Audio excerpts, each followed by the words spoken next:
How to change Facebook name. If you want to change your Facebook name, I have got the quick and easy steps you need.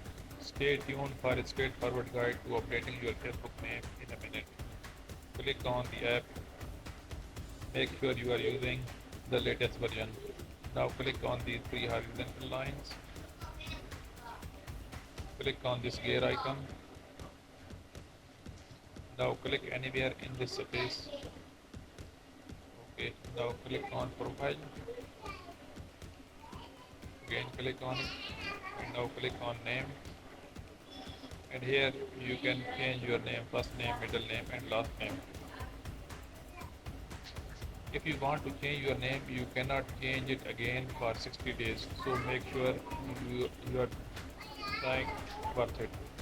Okay, after you have changed your name, click on review change and it will ask you to confirm. Then you have to confirm and that's it. I hope you have enjoyed this video. If you like this video, then click on like button and subscribe my channel, and I will see you in the next video. Till then,